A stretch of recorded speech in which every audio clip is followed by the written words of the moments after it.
Hi friends, welcome to our channel. ఓం శ్రీ గణేశాయ నమః. ఓం ఆంజనేయాయ విద్మహే వాయుపుత్రాయ ధీమహి తన్నో హనుమాన్ ప్రచోదయాత్. అందరికీ నమస్కారం. నేటి వీడియోలో ఆంధ్రప్రదేశ్లోని అత్యంత మహిమాన్వితమైన క్షేత్రాల్లో ఒకటైన శ్రీ మద్ది ఆంజనేయ స్వామి ఆలయం గురించి తెలుసుకుందాం. ఈ ఆలయ చరిత్ర, క్షేత్ర మహిమలు, భక్తుల అనుభవాలు, ప్రత్యేకతలు మరియు ఈ క్షేత్రానికి సంబంధించిన పురాణ గాథను కూడా మనం తెలుసుకుందాం. ఇక హనుమంతుడి మహిమ గురించి తెలుసుకోవాలంటే, హనుమంతుడు అంటే భక్తి, శక్తి, ధైర్యం, వినయం, అలాగే సేవాభావం. రామాయణంలో శ్రీరామునికి అత్యంత ప్రియమైన భక్తుడు హనుమంతుడు. లంకను దహనం చేసిన వీరుడు కూడా ఆయనే. సంజీవని పర్వతాన్ని మోసుకొచ్చిన మహాశక్తి ఆయనే. రామనామాన్ని శ్వాసగా తీసుకున్న పరమభక్తుడు కూడా ఆయనే. అటువంటి హనుమంతుడు అనేక రూపాలలో భారతదేశంలో పూజలు అందుకుంటున్నాడు. అందులో ప్రత్యేకమైన క్షేత్రం అయితే మద్ది ఆంజనేయ స్వామి క్షేత్రం.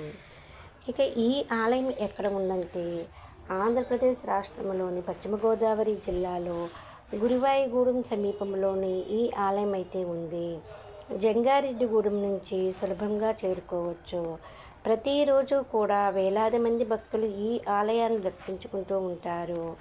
మంగళవారం మరియు శనివారం రోజుల్లో ప్రత్యేక రద్దీ ఉంటుంది. ఇక మద్ది ఆంజనేయ స్వామి అనే పేరు ఎలా వచ్చిందంటే, ఈ ప్రశ్న చాలామందికి ఉంటుంది. ఈ ప్రాంతంలో ఒక పెద్ద మద్ది చెట్టు ఉండేది. ఆ పవిత్రమైన మద్ది చెట్టు కింద స్వయంభూగా ఆంజనేయ స్వామి ప్రత్యక్షమయ్యాడని భక్తుల విశ్వాసం. మద్ది చెట్టు కింద వెలిసిన ఆంజనేయ స్వామి కావడంతో ఆయనకు మద్ది ఆంజనేయ స్వామి అనే పేరు కూడా వచ్చింది. ఈరోజు కూడా ఆ మద్ది చెట్టు క్షేత్ర మహిమకు చిహ్నంగా నిలుస్తుంది. ఇక పురాణం గురించి చెప్పాలంటే, పురాణాల ప్రకారం త్రేతాయుగంలో రావణాసురుని సైన్యంలో మధ్వాసురుడు అనే రాక్షసుడు ఉండేవాడు. అతడు రాక్షసుడే అయినప్పటికీ హనుమంతుడిపై అపారమైన భక్తి కలిగి ఉండేవాడు. రావణ యుద్ధంలో హనుమంతుడి మహిమను చూసి ఆశ్చర్యపోయాడు. యుద్ధ సమయంలో హనుమంతుని నామస్మరణ చేస్తూ మరణించాడని కథనం చెప్తుంది. ఆ భక్తికి మెచ్చిన హనుమంతుడు అతనికి మోక్షప్రాప్తి కలిగించాడని చెబుతారు. అప్పటి నుంచి ఈ ప్రాంతం హనుమంతుని కృపకు కేంద్రంగా మారిందని భక్తులు అయితే నమ్ముతారు. ఇక స్వయంభూ విగ్రహం మహిమ గురించి చెప్పాలంటే, ఈ ఆలయంలోని స్వామివారు మానవులు ప్రతిష్ఠించిన విగ్రహం కాదని విశ్వసిస్తారు. భూమిలో నుంచి స్వయంగా వెలిసిన దివ్యమూర్తిగా భావిస్తారు. అందుకే ఈ క్షేత్రాన్ని స్వయంభూ క్షేత్రంగా పరిగణించారు. స్వయంభూ క్షేత్రాలకు వెళ్ళడం ద్వారా విశేష పుణ్యం లభిస్తుందని శాస్త్రాలు చెబుతున్నాయి. ఇక ఆలయ ప్రత్యేకతల గురించి చెప్పాలంటే, ఈ ఆలయంలో అనేక విశేషాలు ఉన్నాయి.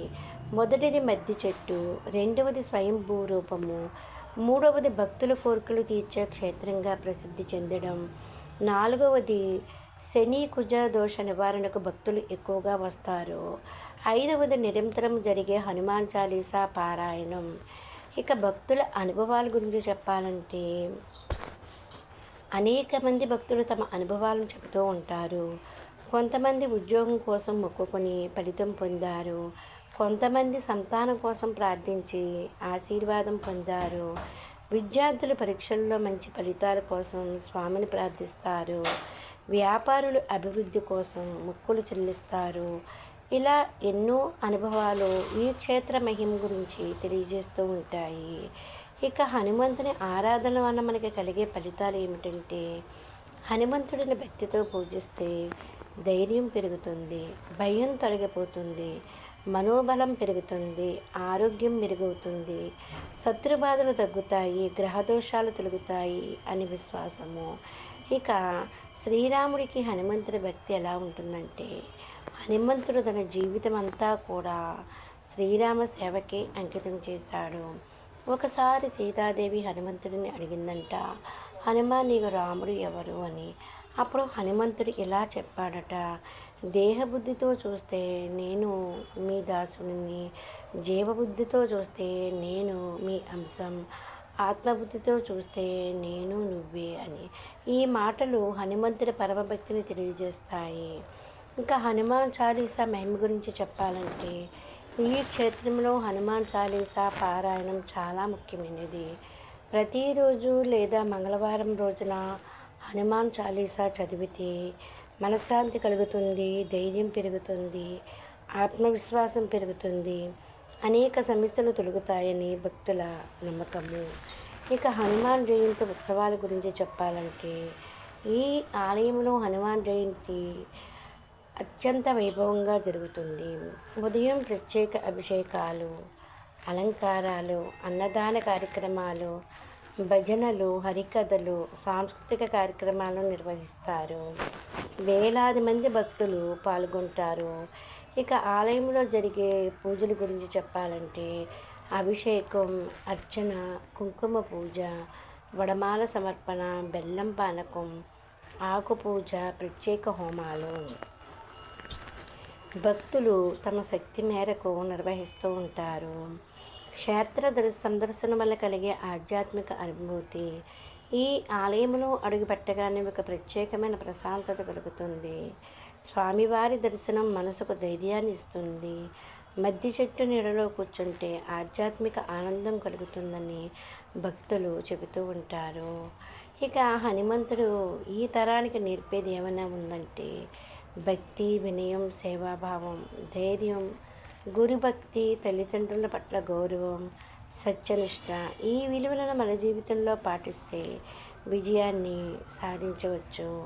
ఇక ముగించే ముందు, శ్రీ మద్ది ఆంజనేయ స్వామి క్షేత్రం ఒక ఆలయం అయితే మాత్రం కాదు, అది భక్తికి ప్రతీక, విశ్వాసానికి నిలయం, ధైర్యానికి చిహ్నం. మద్ది చెట్టు కింద వెలిసిన ఈ మహిమాన్విత స్వామివారిని దర్శించిన ప్రతి భక్తుడిపై ఆయన కరుణా కటాక్షాలు ఎల్లప్పుడూ ఉండాలని మనసారా ప్రార్థిద్దాం. జై శ్రీరామ్, జై హనుమాన్, జై శ్రీ మద్ది ఆంజనేయ స్వామి. ధన్యవాదాలండి. మళ్ళీ మరో ఆలయ చరిత్రతో మనం కలుద్దాం. Please like, share and subscribe.